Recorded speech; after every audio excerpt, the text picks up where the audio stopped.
Welcome to Now for Someone Completely Interesting. I'm your host, Ben Poulin. Kind, caring, considerate, empathetic. None of these words would be used to describe my guest until maybe you get to know him. Wow. When I first met Trent almost 15 years ago, loud, obnoxious, maybe even abrasive and offensive were how I maybe would have initially described him. I've learned that it's actually all of the above that will suit him just fine, depending on the situation. So when you're sitting in a dressing room after a beer league hockey game, refer to the group B words that I just said. And when he's coaching junior or senior high school basketball, or if a teammate's going through a rough patch, you can use group A words. But a man who's never short on words himself, my friend, I think, most of the time, someone completely interesting, Trent Rowley. Wow, that's quite an introduction. Wow, we're not friends after that. Okay, for sure, no question. No, I'm just teasing. I mean, I wouldn't expect anything less. It is what it is. I mean, I think some people feel what you just said and take it. You know what I think it is? I think it's just you just don't hide who you are at any given time, and there's something endearing about that, and I think people are drawn to you because of that. I don't think you have too many enemies, I would say, but I think people don't question where they stand with you. Would that be fair? Yeah, I think enemies. Yeah, I mean, I'm sure there's people enemies may be a strong word, but people that don't. I think it's fair. I think enemies would be. There's going to be people who don't like you. So if that means they're your enemies, then fine, right? I'm sure there's people that don't like me. I'm okay with that. I mean, but yeah, I mean, I guess I look at it like we talked about earlier before we started, that would you not rather know what, I guess for me personally, I'd rather people think at the end of the day, when I leave let's say visiting you at work. Yep. I'd rather you remember not the stuff I said, but kind of how I made you feel when I was there. Right? That's yes. You know, like I when I leave, I'd like you to think going, yeah, like all that stuff you just said, that we just had that conversation and he was abrasive, all that stuff. But at the same time, he's like, I was in a good mood while he was here. You know what? You know, you're 100% right. There's never a time I've left your presence feeling that I don't know about this guy. I've always felt good about myself, actually, even when you're calling me a shitty goalie. Well, you're Swiss not cheese. Swiss cheese was pretty good, you have to admit. And you have to admit that there's times I've come up with a couple pretty good nicknames. Absolutely. Of guys in the dressing room. What do they say? You always kid the ones you care, right? Well, yeah. I always tell people that. I wouldn't bug you if I didn't like you. That's what my dad used to always say to me. And I agree. I mean, if I didn't like you, I probably don't talk to you that much. That's right. We don't have a relationship, right? So. And you brought it up too, and this essentially is the main reason, not the main reason, but this is what motivated me to say, hey, let's rip the Band-Aid off and let's get Trent on here. Is we have these, you just pop in for a visit at work, where I work at St. Paul Dodge, and we just, it's a pop in to say, hi, how are you? And it ends up being a 45-minute conversation about everything and anything. And I was like, well, let's just start recording these conversations now. So come over to Ben's house and have a martini, a manly martini, and a beer, and we'll get into it. Shaken, not stirred, 3 olives. Absolutely. Perfect. It was, all of the above. So Trent, I know you fairly well. 15 years, almost 15 years, I guess, through playing hockey. But I guess let's introduce you a little bit here, because people are probably listening to this, meeting you for the first time. Tell us a little bit about where you come from, where you grew up, and how you ended up where you are today here in St. Paul, Alberta, as I guess. How long do we have here? We try to keep it about half an hour, so let's go broad strokes. Wow. But we can always do other episodes too, right? So, well, I was born in Edmonton in 1968 at the Royal Alex. So not to date myself, it was a great year, obviously. But I lived. My parents were divorced when I was 4. I lived with my mother and stepfather until I was about grade 7. I'd been in about 8 different schools by that time in junior high. Mm-hmm. I moved to my father's in grade 7. I lived there for a year. They didn't have any kids yet, him and his wife. I came back and lived with my mother and stepfather, and then lived there for about a year and 2 years. And by the winter of the one school year in grade 10, I was living at a friend's house because of just some of the abuse I put up with as a kid growing up from my step-parent. And yeah, came back to Lloyd, lived in Lloyd till I graduated in 87. Did stupid shit and fucked around until like the early 90s. Went out to St. Mary's in Ontario to play junior B hockey for a year. Came back, kind of worked, kind of not worked. Just being an idiot. I mean, honestly, it's... You say being an idiot, but it sounds like it's a pretty normal thing to just kind of find yourself. And you're coming from it's a little bit more of a maybe disrupted home life too, right? Yeah. Like it sounds like you might have done okay in that sense. Well, I look back now, and it's a conversation I have with my father even now. And when I tell him about some of the stuff that went on when I was a kid, he goes, "I wish I would have known about that. Why? What could have you done other than saying you're coming to live with me?" Mm-hmm. Outside of that, what are you going to do? You're going to show up and beat the guy, my dad's tougher than my stepdad kind of thing? Yeah. I mean, and as a kid, you're not thinking that way, right? Right. It's like we talk about people that are abused and then they bring it up 20 years later. Well, you don't know how people deal with trauma and deal with that stuff, right? And for me, I just kind of probably bottled it all in, and sports was a huge outlet for me. Mm-hmm. And my mother and stepfather, I can count on one hand the number of times they came to watch me play any sports. Right. Whereas when I lived with my father, I mean, he coached one year, but if he didn't coach, they were always at games, one of them, right? And that's how I always, try to do it myself now. Right. So, and then, I went, came back, was back just for a couple years, went out to the West Coast. I met a friend in Lloyd that was from Vancouver.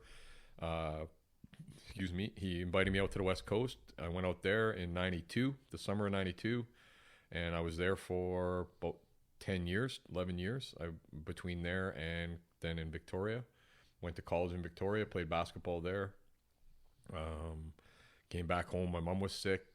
Stuff like, regular shit that people do in their everyday life at the end of the day. And came back when my stepmother passed away. I have 3 siblings from that, from my father and Chris, and came back. The first Christmas that she had passed away, came back home. Just think all of us were back home in our old house, and I was about to leave to go back to Victoria for New Year's Eve. My father said, "Hey, there's an opportunity here that might be a good opportunity." He knew how I was living. Yeah, I was living the West Coast lifestyle, no question. I was living check to check, but I was still enjoying life. I wasn't even thinking about where I'm at now. I was never thinking that I was going to get to there. I wasn't even thinking about that. I wasn't thinking about being married or having kids, anything like that at that time. And I stayed in that January. I started this job via him and built that up and left there about 3.5 years, and then found a job with a different oil and gas company that had an office in Bonnyville. They were stationed out of Denmark, and I moved to St. Paul in, I guess, 2006. And my wife that's here now, they moved here in August 8th of 2008. That's always the 8th of the 8th of 2008. Wow. It's kind of our special day, like our day. And my daughter wore 8 all through high school and stuff, and junior high for her number for every sport she played was 8. Was the number to wear? Just seemed to be my birthday's the 18th. My wife's is the 18th. My father's is the 18th of different months. So 8 just seemed to be kind of in the number. So and then they've been here for 2008. So we've been here. I've been here since 2006 in St. Paul. Right. So it was probably shortly somewhere thereafter that we kind of. It was about a year and a half after that. One of the guys that doesn't play anymore, but he was the one who said, "Hey, I played basketball with him out at Elk Point, and he said, there's a hockey team I play with. If you ever want to come out for hockey, if you ever played," I go, "Well, I haven't played. I didn't play the whole time I was in the West Coast. I played basketball and I was working, and got out once, and I just forgot how much fun it was, and that I was actually not that bad at it, and the skating. Honestly, it was funny when you don't do something for a long time that you were probably pretty good at one time. Everything kind of comes back to you. It doesn't take very long. Yeah. For me, the skating part, like playing defense, like transitioning, that was the stuff that was hard. the hands part and the stick handling and all that was the easy part. And, okay, so I didn't actually know you played junior B hockey out in Ontario there, but when you played at the junior level, so you mentioned transitioning to defense. Do you mean like as a defense transitioning from just the skating backwards, like going from front to back almost. But you were a defense then. Yeah, I was always defense. I was defense from Bantam on. I played forward the year before. The first year of Bantam I played forward, and then my dad coached my second year, and I went to defense from there, and then I just played defense from there. So gotcha. Yeah. So I got to know you through hockey, but over the years now that I've known you, you've gotten quite involved with the community, and I'm glad you brought up your daughter and how you refer that. But that you're a step parent. Yep. Right. Yeah. So and a step kid. Yeah. Yeah. That's kind of an interesting. So is my wife. I didn't know that. Yes. Yeah. My wife is my wife's parents aren't together. They have, and she has another sister. I have 3 other siblings from my parents. Yeah, but I've always admired kind of the way you guys evolved, because actually you were together. I guess you were just starting your relationship when we got to know each other. Yeah. So I've kind of been there through a couple years, the steps and how it's just that's not a stepdaughter, that's a daughter. Like she's yours as much as if you were there from day one kind of thing. And it's is that something you did consciously, or like? I don't want to say consciously. I want to say, did you think, okay, I don't want to be the step parent that I disliked when I was growing up or had that bad experience with, or was it just you knew that? I don't know how. I don't want to say. I don't want to say that disliked. I don't think that's fair to even my step parents. Right. My dad's wife. Yeah. Salt of the earth woman. But when I first moved there, they didn't have any kids yet, so. Her trying to discipline me as a 12-year-old, right? And again, this is always easy to look back on, right? Because as a 12-year-old, you're not thinking, why is this guy with my mom? Why is my dad with this girl and not with my mom? Yeah, you're subconsciously you're not thinking that. And when I get to be 35, I can think that way. Going now, I know why that year happened the way it did, because I was having a hard time as a kid, but. You don't think of that as when you're the kid. You don't think that way as a 12-year-old. You're not. I mean, unless you're fucking Einstein or somebody, you're not thinking. You're not thinking above that, right? You're just upset. Yeah. And at that time, I didn't even know I was upset. I didn't think about that till I got older. That it was a real struggle. But for me, when my wife and I started dating, it was funny because when we started dating, we met at our first date was Boston Pizza in Lloydminster. And she sits down, and the only times I had even seen her was at the bank, and she worked at the TD in Lloyd. And my line to her, I always say to her, I go, I'd be standing in line, and I'd look up, and I got this girl like oogling me, staring at me. I mean, how couldn't she, right? Let's be honest, right? Exactly. So that's what you got to tell yourself sometimes, right? So I love it. Exactly. So, and she always laughs. She was, that's what it was, but. We went on our first date, and the first date we met at Boston Pizza, and the first thing she said to me when she sat down, she goes, "Just so you know, I have a daughter, and she's actually our date was on her daughter's 6th birthday, so she came to come to see me." Exactly. So I must have something. There's got to be something there. I'm still not sure what it is, but there has to be something there, right? But she first thing out of her mouth was, after we just visited a bit, was, "Just so you know, I have a daughter. She's 6 years old," and yada, yada, whatever the line was. But my line to her was, "Yeah, I don't care. That wasn't, I asked you out. That wasn't my concern." And it didn't even, and she always says to me, she goes, "I always surprised at your reaction when I said that I had a daughter, that it didn't even make you not think like, okay, I'm not going to do this." Right. It had no bearing on that. We didn't get married till, I'm 55 now, coming 55 this year. I mean, we got married when I was 40. Right. I never was married before that. Right. Right. So it wasn't in my, but I told her when we started dating, I said, I think it'd be great if, we don't meet Rachel until, maybe 3-4 months, like of us dating, that we know that we're, that kind of thing. Right. Yeah. And that's kind of how it went. So she calls me Trent. She doesn't call me Dad. Right. And I'm fine with that. Right. Right. And I think I was probably lucky in one sense that her dad, even though he only lived 15 minutes away from her, never really did anything with her. he just wasn't not a good dad at the end of Right. the day. If I look at what being a dad is, Right. he wasn't a very good dad, and especially when you live that close. Yeah. And I never thought of it that way. I just thought that we're together. When I proposed to Jacqueline, and I know this will be cheesy, I should have taken a picture, but we always played Scrabble with Rachel. We thought it was always good to play those types of games. Right. We could have interaction and we could have some fun, but it was some learning stuff, that kind of stuff. Cheesy shit, right? I mean, that you think of now, but I think it's normal to do that with your kids. But I don't know if it is though anymore, because now you see fucking kids now, and the first thing I see is they have a tablet. It's like here's this. Yeah, right? in that sense, but I don't know, like that's what we did. We played interaction with them, right? Period. My kid begs us to play chess with him, and he's 16 years old. Awesome, I love it. And I don't know how to play chess. That's the problem. But there's a reason you're selling cars. So, I mean, you see. Sorry, this is why I brought him on. Yeah, exactly. Yeah, there you go. So, anyways, I'm kidding. So, but yeah, you had something more important to say. Sorry, no, I guess I lucked out the fact that her father didn't really. The only time she's seen him was when Grandma, who was just this wonderful woman in Calgary, would be coming to Lloyd or coming somewhere saying, "Hey, we're going out to, can Rach come for the week?" Yep, no problem. Rach used to go out and spend a couple of weeks in the summer with her. Mm-hmm. She wanted Rach to be around, even though her son was a jackass that she admitted. Right. That's her grandkid still. It doesn't matter that her son's an asshole. Right. Right. And so she'd always have Rach out in Calgary, all that. I never had to. I guess there's some kids, unfortunately, have to put up with that fight, right? That stuff going on that the other parent that's not involved still wants to be in, or is always causing drama, whatever it is.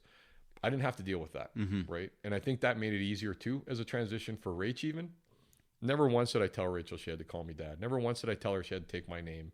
Nothing like that. I never ever thought about it that way. Yeah. I was in love with Jacqueline. I was in love with this other woman. And then I grew to be in love with her too. Right. So it's like, okay, I'm going to do my best for her too. Right. I mean, I don't know. It's weird because like I just said, Jacqueline and I are both stepkids at the end of the day. And it's weird that we have this huge, like when Rachel graduated, I mean, the pictures we have from graduation is like, we have 30 people there for fuck's sake. Because we have 2 dads and 2 moms and 8 sets of grandparents. Like, I mean, mine are all passed away, but you know what I'm getting at, right? Yeah. So I don't know. I never thought about it that way. I don't know, maybe my experience with it, because my experience wasn't that great. I always told her that I was lucky. Yeah. We were driving one day. I guess the best way to put it this way. We're driving actually for her to go stay with her grandma for a couple of days while I was in Calgary for work. Right. And we started talking. I said, well, you know what, Rach? And we started talking about our dads. And I said, I don't know your dad. I know his name, but I don't know him personally. But I'll tell you is this. I don't think he's been a very good dad. And then I explained to her about my dad. Yeah. And I said, I lived in Rainbow Lake, for God's sakes, when I was 5-6 years old with my mother and her husband. Right. My dad, every Sunday I talked to him on the phone. My dad, I mean, playing hockey and sports, like especially hockey, I mean, I was this tall in grade 7. Right. So I grew like crazy, for 5 years, from probably 6-7 years old till I was about 12. I had a new pair of skates every year. My dad paid for that. But every second holiday, I was at my dad's. I was with my dad and Chris. It wasn't him just abandoning me and saying, here's some money. I mean, honestly, the woman I'm with, that guy, he didn't pay any child support until Rachel moved to St. Paul. And then all of a sudden he was scared he was losing something. Right. You're not losing anything. You just haven't decided that that's what you should do. Right. Or who you should be. Right. Yeah. I guess. Yeah. I don't know. And I don't have any other kids that I know of anywhere else. So I just want to put that out there in Radio Land. I'm sorry, but I don't know if you're my child or not. I have no clue. So I say that as a joke, but I always used to say that, like, yeah, I mean, I brought up having kids with Jacqueline when we first started dating, and she's like, I have no reason. She goes, we can have a kid if you want. Yeah. But she goes, do you want to have a kid at home at 60? And I went, no. That was the end of the conversation. People go, oh, it had to be a longer conversation. No, it was that short. It was just like, no, I'm 55. Jacqueline and I have been empty nesters now for like almost 5 years. Yeah. It's fucking awesome. Bought a hot tub a couple years ago. Rachel's like, sure, you guys buy a hot tub. We moved out. Yeah, for fuck sure I did. Like, no question. Like, if you would have been here, I said I would have been cleaning that thing every 2 days with all your high school friends in here. It's you and my mom just in there, that kind of thing, right? So, I mean, yeah, I never thought of it that way. I don't know. Yeah, no. This is like incredible insight because this is stuff we've never. Yeah, we don't talk about this. All the time. We've hinted sure. at it, but yeah, sure. There is one thing though too, and so we'll switch gears a little bit here. That I think it's important, and this is why I think people know you in the community and stuff like that. We know each other through hockey. You played hockey, yep. But you have a pretty deep rooted affiliation with basketball. Yep. If you had to pick between hockey, basketball, I'm playing basketball. All the basketball, time. okay, all the time, and I love hockey. Yeah. Yeah. I love sports in general. I love football. I know we could. Yeah, I know. I am like, as my wife would say, I am a wealth of useless information. Like she goes, you can't remember this date, but you can remember that Wayne Gretzky scored 92 this many goals. I go, well, I happened to be at the game, so I just remember being there. There you go. I mean, that kind of stuff, right? You're not even an Oilers fan. That hurts. I was there when they had their shitty Cooperalls on. Yeah, and he scored 5 goals to score 50 and 39. I was there with my dad and my stepmom. I was at that game because we were Flyer fans. As a Philly fan, yeah. We were there. We were at that game. We were like, it was, you get to go to that stuff. Doesn't matter if you root for anybody, right? But you remember those types of, and being a sports fan, you remember that stuff. So, but let's go to basketball because one of the things is that impresses me about you and is you coach basketball. You've coached when your daughter was playing high school basketball. Before. You even coached before. Yep. So and after. Okay, so never about my kid in St. Paul. Okay, so you're coaching, but when we always talk about, we talk about all kinds of stuff, but coaching comes up. When you talk about coaching, it's I don't want to say insight. How do I want to word this? Your views of what you want to accomplish as a coach with the kids is maybe not the most orthodox, but probably the most impressive way to word. I've had other people on that kind of share the idea about this. Coaching the kid more than the sport is how I would kind of categorize it. Does that seem? You have a okay, so you teach fundamentals, you teach the skills and everything like that, but when you walk away from it, the winning, the losing has no relevance in it. No. It's what are these kids going to take from this that's not related to basketball? Well, living in a community like this, because of the indigenous people that are here, right? And even, let's be honest, there's white kids that only have a single parent, that don't have a great life. It's not just Aboriginal and indigenous kids, like that kind of thing. I always looked at sports, for me, as I just said earlier, growing up, that was my outlet. That was where I didn't think about how shitty that I was going to get beat when I got home or all the shittiness. I just was in that moment, I'm doing this. I don't even think about all that other shit, right? And that's what sports was for me. And I see these kids and I go, the first year I coached, so I guess the history of it here for me is I was assistant coach on the boys team for 2 years, but a year with one and then a year with 2 of us. The third year came and the guy that was running the program said, hey, I'm having my third baby. They're all under 5 kind of thing. I just don't know. I don't have the time for it. I looked at the assistant coach and I said, I know that I haven't worked it out with work that I could do this full time. It's a huge commitment at high school, especially. I know you probably would do it. Would you keep me? He was like, yeah, no problem. So I did another year of assistant coaching with the boys. Girls program was in shambles a little bit at the high school. And the AD came and said, hey, would you? And I go, yeah, that'd be great. Right. I've never coached girls before. Well, that's an experience, right? I mean, well, both of us are in the same boat. Being married is an experience, right? At the end of the day. But being around women, young women, but just women in general, I'll call them women. Even though they're 15, being around girls and women, you start to see that they have a different, how they get to where they get as we do is in a different way. And it's harder. Right. I mean, people can say, oh, but it is. They come in and I don't think their sport gets treated the same. I don't think it gets treated as being as important as the boys. Right. I think they feel like they don't get treated. I think the girls themselves feel that way, that this isn't as big a deal as the boys sport. Why? Right. Why not? Why isn't it? Right. At the end of the day. Yeah. And I've had girls that I coached that said that. She goes, I've had girls that say to me flat out, you're the first person we've ever had coach that made us feel that we were as important as the boys were. Well, yeah, we're in the moment doing that together. Right. And I mean, now at the junior high level, I see it more that I have Indigenous kids that are living in a women's shelter for half a year.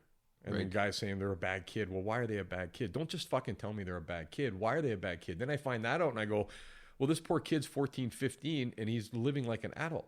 Yeah. Of course he's making I made shitty decisions. Yeah. And I had a pretty decent overall I got a great dad. I have a, all that kind of stuff. Yeah. And I still made stupid fucking choices. Now you're telling me there's a 15-year-old boy in grade 9. Well, he's a bad kid. That's all I got before I picked him on the team. Yeah. And then I asked, okay, why is he a bad kid? And it was a struggle. And, well, he this and this and this. Well, I go, this poor fucking kid hasn't had anybody even attempt to mentor him or try to help him make those choices, right? Yeah. And I always look at it that way. For me, sports in general it doesn't matter who the best player is, because there's always going to be a best player. Yeah. It doesn't matter where you play. There's always going to be a best player. Who fucking cares at the end of the day? You have to get that best player to buy in, to understand that we're all in this together. Yeah. And that's what I've tried to create. It's not about winning. And I mean, yeah, man, we all like to win. Yeah. Fuck, man, of course. But at the end of the day, there's more to this than just us playing sports. There's kids that need to know that, hey, if you're willing to work, like I always told every girl, and I tell them on Facebook, if you're willing to, you can get whatever you want if you're willing to work for it. That's not a lie. Yeah. But there's going to be some setbacks along the way. Mm-hmm. Don't think that everything's just going to we can do that. It doesn't fucking, the world's not puppy dog and rainbows. No, absolutely. It's just not. Yeah. But the problem is that we have parents now that just, they've got their kids that, yeah, you're the best. You don't worry. That's not reality. You're not helping your kid. And then when I see them, I mean, I have kids that have 2 parents, 2 great parents, have a great life, that still have a problem. Yeah. Whether they're a dick or whether they're self-esteem. I mean, I had a girl who has 2 super affluent parents in town. They're a great family in town, respected. And I've had her grandparent come to me and say, you're the best thing that ever happened to our kid, because her self-esteem was so low. Why is her self-esteem low? She has a great life. Yeah. That's what we don't look at all that stuff. Mm-hmm. And that's, for me, at the end of the day, I love my kids. I want to see, I tell all of them that I'm your biggest fan. I'm going to be your biggest fan when you move on. I'm going to text you happy birthday 5 years from now, whether you play here. I mean, after you've been gone, I know every kid. I'm the worst with names. I am, my wife and daughter give me shit all the time because someone could tell me their name and 5 minutes later I don't know it. I'm the worst. It's because I'm not that interested, I guess. I don't know. You're not in sales. I'm not as interested as you said I am. Interesting, right? Or they're not as interesting as you say I am, I guess. Yeah. But I know every kid that played. I know every kid that I've coached. Yeah. I know their scenario. I know their family. I know all that stuff. And I will tell parent. I mean, I just told a parent last week that their kid was a dick last year. And he was like, yeah, he was actually. And I go, but this year, it's just been this 360 turnaround that he just decided that I could help that guy instead of being this guy. Right. And for me, I said, maybe I have an influence on that. Maybe not. But at the end of the day, I'm going to call some kid out on their shit, and I'm going to give them shit, but never once do I end a conversation where it's not ended with something positive. Ever. Right. Even with you, when we talk, I might give you shit, but at the end of the day, I'm going to say something that's positive at the end to put a smile on your face when I leave. Like I said, I want you to remember how you feel when I leave, not what I said. Because what I said, I probably said a bunch of garbage, just like I have now. But at the end of the day, do you have a smile on your face, or were you happy that you got to hang out with me for that time? Yeah. Yeah.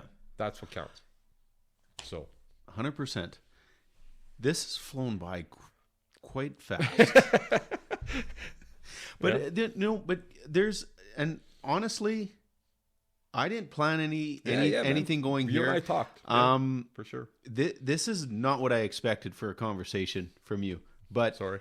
no, and I mean this in the most language. I think someone's going to listen to this. I think this is important. There's a lot of people out there that go through a lot of shit that need to understand that everybody goes through shit, and there's ways to, I guess, refocus, and there's value in a lot of what was said here, and I think someone's going to take this. Good. I hope, even if it's one person, and make a decision to just, man. Just do your best, right? And I think that's a huge. But also maybe just try to help someone else out too, because I think there's every step of the way. You have this good relationship with your stepdaughter, but you didn't force a relationship on it. No, you focused on what was your relationship, and hey, I'm just gonna be here, and I'm gonna be a nice guy. But no, this might be one of the more insightful, important episodes I've done. But we're probably just scratching the surface right now, and I try to keep these around 30 minutes. So we might do this again, or we create a whole other thing. Hey man, whatever. I got a lot to say, that's for sure. I'm sure you and I could probably do a weekly 2-hour podcast, man. There you go. Just to say whatever, right? I mean, at the end of the day. Look out, Joe Rogan. Trent Rowley is... Trent Rowley. Rowley, sorry. I always say that. Was he? And I didn't want to say it when you introduced me. Okay. My dad would punch you in the face if you heard you say my name that way. As a joke. Okay. But I don't get the joke. Although he probably would punch you in the face anyway. It would be a joke to me. I would laugh about it if he punched you in the face. He's like 75 years old. But people, put it this way. How do you spell Row? It's R-O-W. Right. So how do you get Rowley out of my name? No. And you're not, I get everybody in town. Exactly. Everybody I live here with call me Rowley. And I just, you know what? At the end of the day, I have, there's bigger stuff in the world that I'm worried about someone saying Rowley, like instead of Rowley. My father, for sure, would kick your ass. But I'm so glad you brought it up, because I have a wife, Monique. Yeah, there you go. Who's just given up as to our Quebecois, French Canadian heritage here. My family specifically, who calls her Monique. And it's the lost battle. So mispronunciations. Yeah, I mean, hey man, I've been called Trevor, Brent. I mean, who I mean, no, at the but end of the day, for as long as I've known you, I've been saying Rowley, and people say it all the time, and I just was like, I'll say Rowley once in a while, and it just doesn't seem to stick. And I'm going, you call me? Hey, guess what? I'm laughing I've been called worse than Rowley, and I'm good with it. So I'm at the end of the day, but so if you think about it, how do you spell Row? R-O-W. How do you spell my name? R-O-W-L-E-Y. It's kind of makes sense, maybe, to some. I don't know, right? I mean, but no, the thing is, I know this, but for some reason in my head, I read it. Dude, everybody does it, though. Everybody, Ben. How do you spell ow? Yeah. O-W, right? Yeah, for sure. Anyways, okay. I get it. The last question I have, I ask everybody this, so you have to answer no matter what. And I know you listen to a few of these. Trent, you're here as someone completely interesting, but if you had to recommend someone completely interesting, who would you pick out of your... and you know a lot of people too, so... Yeah, locally, obviously, making some of the friendships I've made here. Yeah, that's a tough one.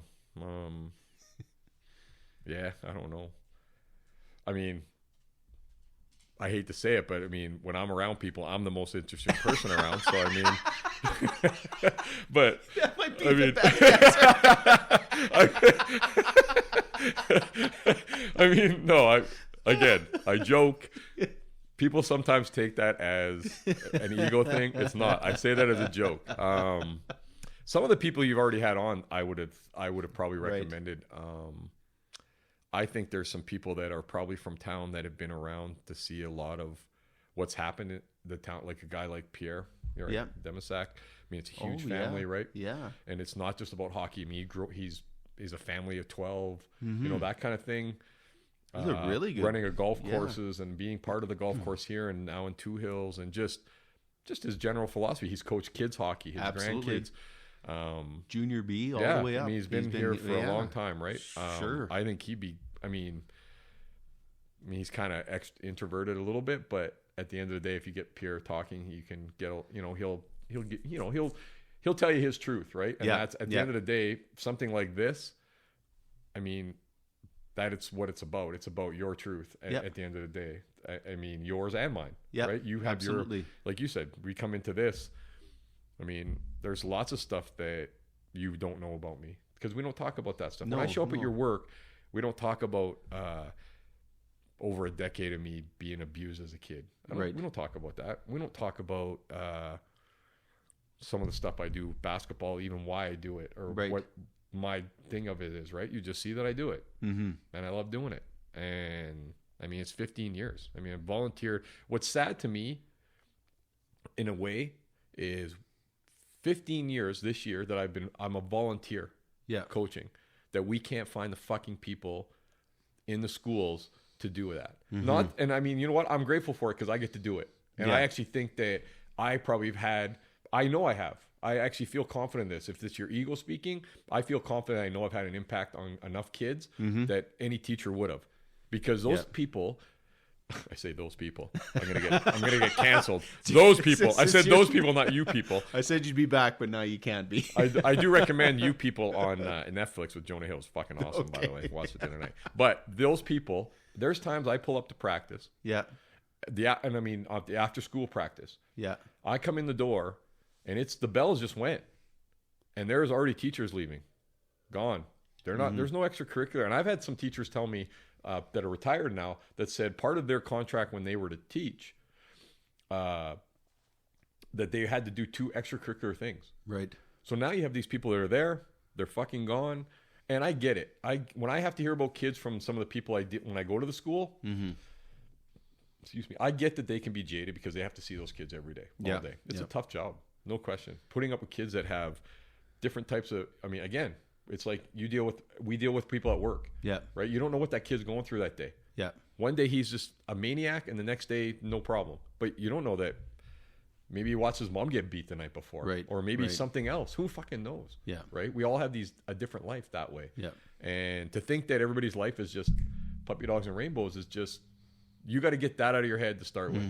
And then, but the teacher thing, I don't want to, I hate saying that now, right? Well, I hate saying that on this because when people hear that, they'll go, oh, well, where's he at? GA? Okay, well, I'm sure there's a teacher at GA. I'm going to talk to them, and they're a friend of mine saying that they're assholes. No, it's a generalization, people. Yeah, yeah. Right? But I see it. And it's like, you can't even find the people at your own school to do it. And I did it at the high school for 8 years.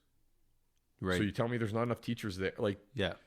Now, again, I think that once those people put up with those kids, and I hate saying it that way, put up with those kids because it is. Honestly, it's glorified babysitting teaching. Let's be honest. And some are better at it than others. That they don't look at it that way. But I mean, I can see why they don't want to go and coach a sport, because I just put up with that fucking Yahoo for like 2 of my classes.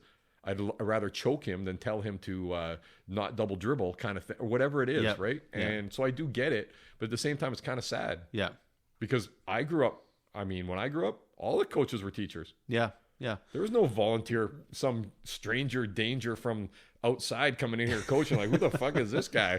Like, where'd this guy come from? Like, what's he got? What's his criminal record? What's this? Like, who the fuck, right? I mean, you're not even, we never, that was nothing like that ever went on. Yeah. It was all teachers that coached. Right? But I get it. I understand. But at the same time, I'm grateful for it. The athletic director at GA, and I'll even say her name, Robin Randall, and her husband, John, who is the AD at Elk Point. Those two do so much in general. They have 2 little kids. They're coaching. They're athletic directors. I don't know that they have any time in their life to do anything. Right. And I'm too lazy for that. I wouldn't do it. Right. And when I left the high school, they asked about 2 weeks before the season started. They said, "Hey, Trent, we're not going to coach here anymore." Okay. Well, I wasn't even a day. By afternoon, Robin was texting me saying, "Hey, I heard you're not going to be at the high school anymore. You want to come here?"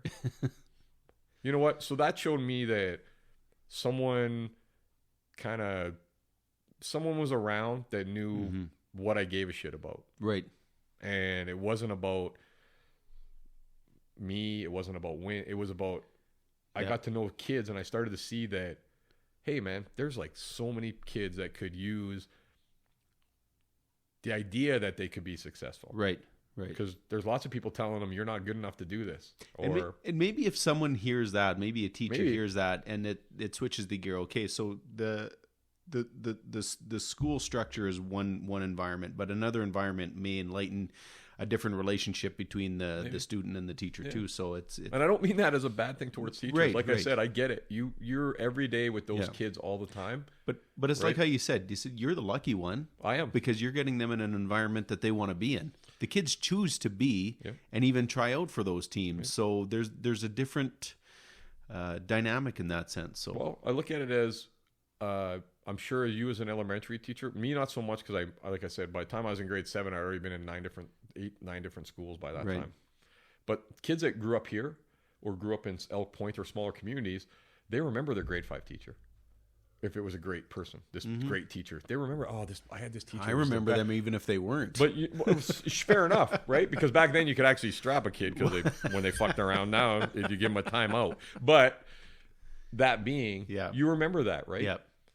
Well, I feel like I built like I have kids coming to junior high right now that are in high school that are coming to our games and coming to watch because they want to be around it. Yeah. You're building something. A little bit of pride and alumni. And just some love. They realize that there was this person there that does truly want them to succeed. Love's a strong word because you don't know them all to say you love them. But I want them all to succeed. And some of them, I mean, their backs are against the wall already because of their circumstances and family. And it doesn't matter that they're Indigenous, white. There's lots of kids that are single parents, both parents, abusive parents, foster care, whatever it is. But I always make sure I know all the kids that I have on my team, what they're what their life is, because you have to coach every kid different. You can yell at some kids, but you can't yell at other. You got to manipulate a situation with the other ones, right? And I think when I see kids come back, and even girls, like I have a girl that coaches with me that played for me, that I've told I love all the time, and she loves me. And we have a great relationship, but it was because of how I treated her then, knowing that it wasn't about all this other stuff. It was about, how are you doing? What's your goal? Like I look at kids and I see, I don't know, you just look at them sometimes and go, what do you want out of this? Yeah. Because right now there's times where I look at a kid and I go, the way it's going, if I live 20 more years, I'm going to see you walking on the street here. That's where this is going right now. Yeah. What do you want out of this? And I don't think we have enough people pushing kids to be successful, right? It's just easy just that mom and dad have that, and it's instead of us pushing kids to say, no, you have to work for it. Like you have to do and guess what? There is going to be times, and I know there's been in your life, I know for me for sure, where I'm at in this life right now, I never even dreamed of this life as where I'm at now in my life. Yeah. With a wife and a house and all that. I wasn't even thinking of that when I was 35, which is insane. Yeah. But I didn't, because that's not how I looked at life, I guess. I was just was enjoying, life. Yeah. Like I said to you. And it's, I don't know. As you said when we started about personality wise, the one line that always sticks with me with my wife, and my wife. Yeah. And my wife, my wife is kind of, I don't know, yours kind of the similar is, might seem quiet a little bit, but once you get them talking or you get them in a good setting, they'll talk. Yeah. Well, Jacqueline always said, we hosted a ton of parties that you've been at, you and your wife. And she always said to me, she said, I never have to worry about trying to find you somewhere. Right. Because she goes, wherever you are, there's a group of people laughing or something. And she goes, you're right in the middle of it. Yeah. And I go, yeah. I go, because that's what we're there for. Yeah. I'm not there to discuss, I hate this guy, I don't hate anybody. Yeah. I mean, there's people I dislike, but hate's a super strong word in your life. Like, why even have that in your life? It's a waste of energy, right? Yeah. But she always said that she goes, I never have to worry about where you are, because she goes, I just have to look, and there's a group of people either laughing or talking loudly, and you're right in the middle of it. And I go, good, because when you leave my house, you went, man, fuck, that was a good time. Absolutely. Yeah. Every time. Right? And that's how I want you to feel when you leave. I don't want you to feel that, I am an asshole. I have no problem with that. I don't want to feel that you make me feel that way, but that's who I am. Like you said, I'm going to say, sometimes you have to tell people, but it's when we call you an asshole, it's an endearing term. Sure. And I take it that way. Believe me, I totally take it that way. If Jacqueline tells me that, and then sometimes it's not so endearing, but maybe not, but no. And I agree. Right. And that's, again, like I said, at the end of the day, when someone says, "Hey, what are you gonna, what do you want the people to feel like when you're not here?" Yeah. Like when you pass away, let's say. I go, the people who love me miss me. Yeah. Wow. Right? At the end of the day. Because there's only so many of them. On that note, Trent. You bet. We will, the only time your wife will have to wonder where you are is we may be doing a whole other series of podcasts. Hey man, we didn't even touch on, there's a lot of stuff you and I could talk about. Way too much. I'm sure we could get a lot of feedback from. Hopefully you've enjoyed this. That's I know been awesome. I have. If you're listening, you've enjoyed this. Please make sure you give us a like and subscribe on your favorite podcast provider. You can find us by searching Pool and Radio, or now for someone completely interesting. Follow us on Facebook and Instagram as well by searching out Pool and Radio. My guest once again, the one, the only, and I should mention right now, this is a marquee episode number 50. Wow. With my good friend, Wow. as always, for the last 15 years, Awesome. Trent Rowley. Thank you for having me.